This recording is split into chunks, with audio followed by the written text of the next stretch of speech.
Bonjour, c'est Capucine du blog Vivre la permaculture. Donc aujourd'hui, je voulais vous présenter notre poêle de masse et puis vous expliquer un petit peu comment ça fonctionne.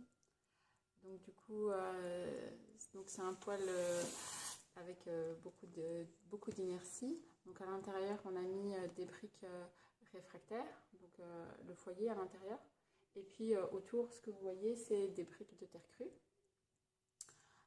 Donc on a fait le choix, donc on a un foyer de ce côté-là, on a une plaque de cuisson de l'autre côté, et donc à côté là vous voyez il y a un banc chauffant, et ensuite avec le tuyau qui monte pour évacuer les fumées. Donc un petit peu le coût de ce poêle, donc on a eu à peu près pour 2500 € entre les briques et la quincaillerie, donc l'entour tout ce qui est en métal, voilà, qui coûtait assez cher. Et puis les briques.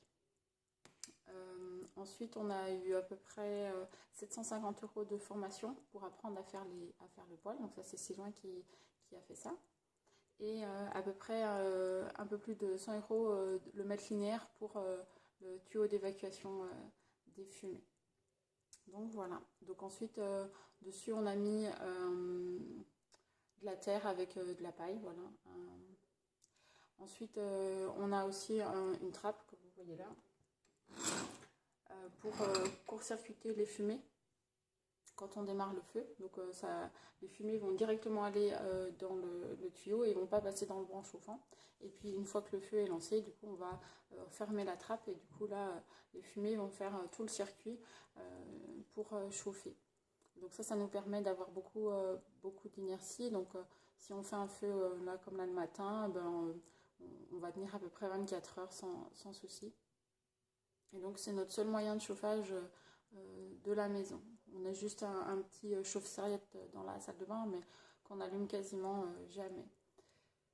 Voilà, donc quand il fait vraiment très très froid, peut-être un mois dans l'hiver, on fait 2 feux par jour, mais à l'intersaison, on peut faire un feu tous les 2-3 jours. Voilà, donc la formation que Sylvain avait fait, c'était avec l'association Oxalis, donc je vous mettrai les coordonnées. Et puis je vous mettrai aussi après quelques photos, voilà, du montage du poêle, comment ça se passe à l'intérieur. Vous verrez un petit peu plus sur les photos qu'on avait prises à l'époque. Voilà, j'espère que cette vidéo vous a plu. N'hésitez pas à vous abonner à la chaîne, à mettre un commentaire et à le partager sur les réseaux. Bonne journée, au revoir.